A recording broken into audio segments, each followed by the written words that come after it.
Wonder Woman 1984 is packed with surprises, action, and emotion. There's a lot going on in this neon fairy tale, so you might not catch it all on your first viewing. Here's the full story, including the key elements of the ending. Obviously, spoilers are ahead. You've been warned. Some 70 years after the events of the first Wonder Woman, Diana lives in a luxurious condo in Washington, D.C. She chooses to spend time alone after losing her one true love, Steve Trevor, in World War I. Her home is decorated with pictures of Steve, and Diana chooses to eat dinner by herself and avoid human connection while working at the Smithsonian by day. Diana, look at you. It's like not one day has passed. But Diana still dons her armor and stands up for what's right, even if it's only by going after small-time crooks. During a robbery at a DC mall, 4 would-be artifact thieves are mystified when a stunning woman clad in red, blue, and gold swings from the ceiling with her golden lasso of truth, dumping them onto a police cruiser before vanishing. However, she does allow one person a few glimpses, a little girl who watches Diana vanquish the robbers in adoration, with Diana giving the girl a quick wink before disappearing to keep her identity a secret.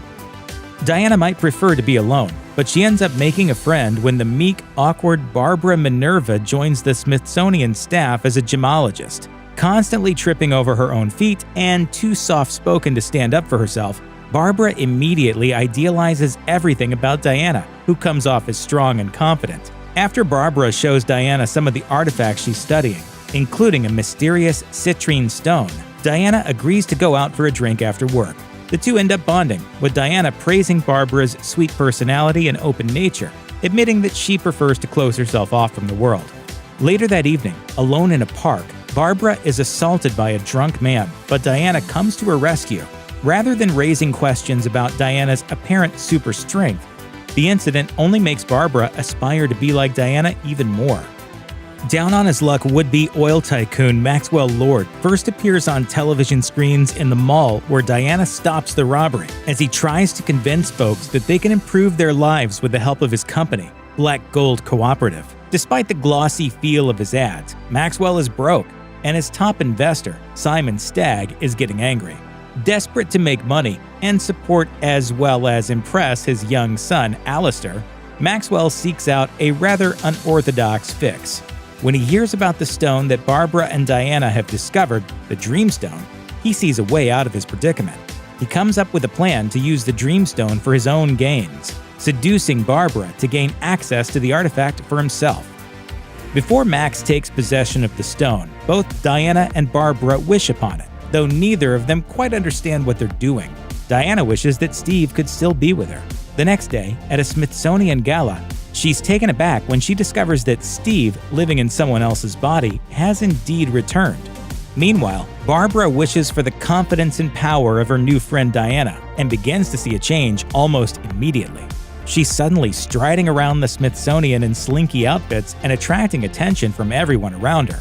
At a gala, Maxwell invites her into a room alone, but it's all a ruse to steal the Dreamstone.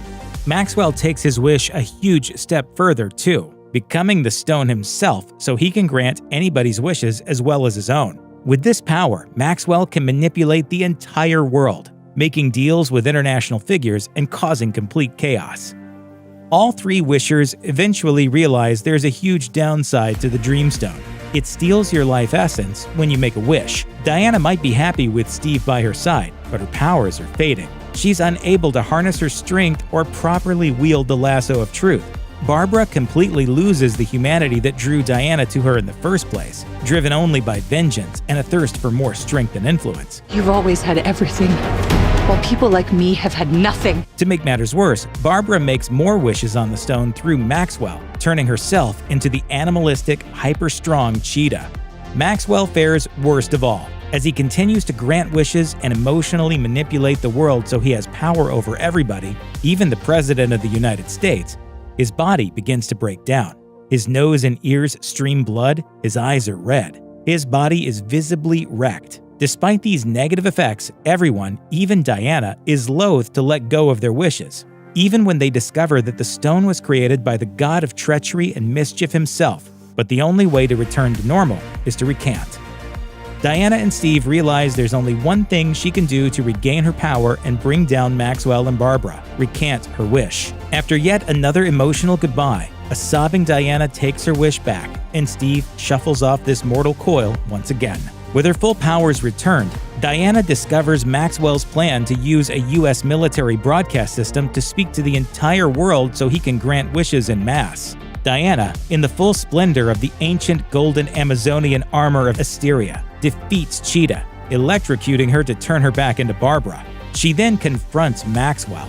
She wraps the lasso of truth around him and speaks to the world over the broadcast system, begging everyone to recant their wishes. They do, stopping a nuclear war as a result. Diana also uses the lasso to show Maxwell a vision of his young son Alistair, convincing him to return to his family. At the beginning of the movie, a much younger Diana competes in a hyper-athletic sporting event. Though she is the youngest competitor by far, Diana immediately takes first place. But when she's knocked off her horse at a crucial moment, all seems lost. But Diana finds a secret shortcut, putting her firmly back in first place. When she returns to the arena, her aunt Antiope disqualifies her, saying she cheated. Diana protests, but Antiope tells her that her victory can't be achieved by dishonesty, stressing that truth is of the utmost importance.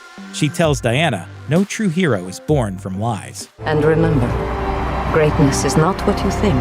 Diana is disappointed in the moment, but she takes those lessons about truth and honesty with her.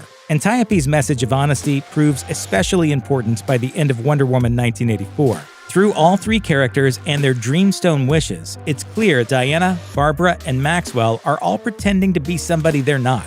The stone exposes their greatest flaws, even as it gives them their heart's desire. Though it seems to people like Barbara that Diana has zero problems in her perfect life, Diana's unwillingness to engage with anybody in the wake of losing Steve is a front for her loneliness and a craving for human connection. Barbara, rather than finding confidence within herself, tries to steal Diana's. Meanwhile, Maxwell wants to appear powerful at any cost, despite the fact that he's broke and his business is failing. In the end, whether they're giving up true love, finding their own confidence, or reuniting with family, Diana, Barbara, and Maxwell understand that the stone, despite its seductive wish-granting abilities, can't actually help them at all. Only honesty and clarity can lead to true greatness. You can't take shortcuts. In the aftermath of Maxwell's hostile takeover and a narrowly averted nuclear war, the world seems to return to normal by the holiday season. Back in DC and alone once more, Diana watches families spend time together at a Christmas village. And even without Steve in her life, she seems at peace. However, the clearest example of Diana's personal progress comes when she finds herself face-to-face with the man whose body Steve inhabited during his recent turn on Earth. Rather than closing herself off, Diana lets herself open up to this stranger, complimenting the outfit we saw Steve try on earlier and giving him a warm smile before they part ways. Whether they'll meet again isn't clear, but what's important is that Diana, who was once so committed to being alone, is willing to make human connections once again, letting Steve go once and for all and living life on her own terms. She also harnesses some impressive superpowers, mastering flying through the clouds with ease. In the aftermath of her experience with the stone, she's even more powerful. Throughout the film, the audience and Diana learn about Asteria, an ancient Amazonian who sacrificed herself and her strength to protect Themyscira from the prying eyes of men. During the flashback to Diana's childhood, her mother, Queen Hippolyta, soothes her distraught daughter by showing her the golden statue of Asteria and telling the story of the brave warrior who saved the island. When the audience gets a brief glimpse of Asteria herself, the actor playing her looks familiar, and for good reason, as she's played by Lynda Carter, who played Wonder Woman on the small screen in the 1970s. In a post-credits sequence, it's revealed that Asteria, like Diana, secretly lives among humankind. Whether Carter appears in a future Wonder Woman installment remains to be seen, but no matter what, it's fascinating to learn that Diana isn't alone, and potentially has an incredibly powerful ally nearby.